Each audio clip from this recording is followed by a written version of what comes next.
You're watching BBC News, and as we mentioned earlier, there's a big launch coming up in the next few hours for SpaceX. Elon Musk's company is testing the biggest and most powerful rocket ever built. The next generation Starship version 3 rocket stands at some 124.4 meters tall, to be precise, more than a meter taller than its predecessor. It comes also with an upgraded engine to ensure that it can carry huge payloads, including potentially sending astronauts to the moon in just 2 years' time as part of the Artemis program. Well, that launch window opens at 11:30 p.m. British summertime.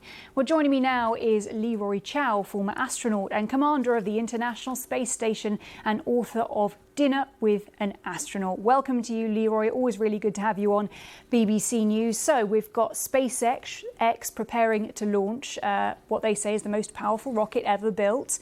What will you be watching out for? I'll be watching out for hopefully a 100% successful flight test. Of course, there's no such thing, but hopefully nothing significant goes wrong. As you pointed out, this is the first launch of version 3 of Starship. It's the 12th flight test, first one in about 7 months. It's got upgraded Raptor main engines. It's got a completely designed propulsion system in the ship itself. And so we'll be looking for another great launch of the largest rocket ever launched before in history. And it'll be an exciting time. How important is this for pushing deeper into space? We know that's one of the aims.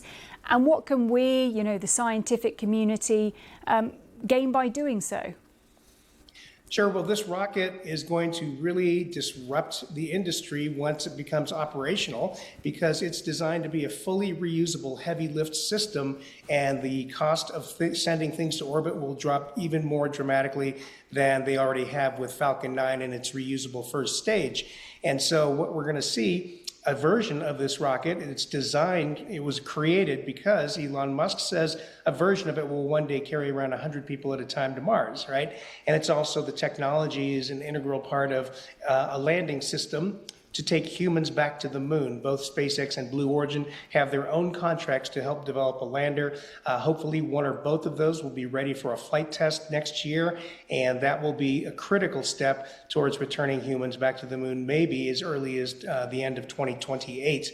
So this test is very key to that, as well as the overall goal of disrupting the launch industry again and potentially getting humans to Mars sooner rather than later. I mean, how realistic do you think that is on that point with Mars? I think Elon Musk said something like, he could be sending an uncrewed voyage to Mars at the end of 2026. I mean, and do you see it? How quickly could we potentially see humans headed in that direction?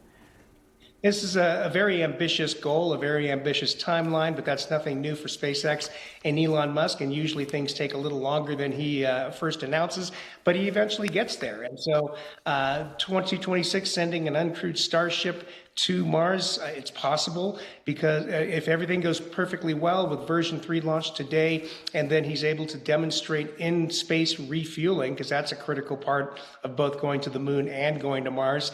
If that can all get perfected in time, then he could very well try to send a Starship to Mars as early as the end of the year, or even perhaps into next year.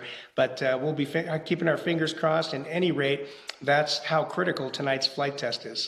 All right. Well, Leroy Chiao, I hope you enjoy that flight test. Former astronaut there. Thanks so much for being with us.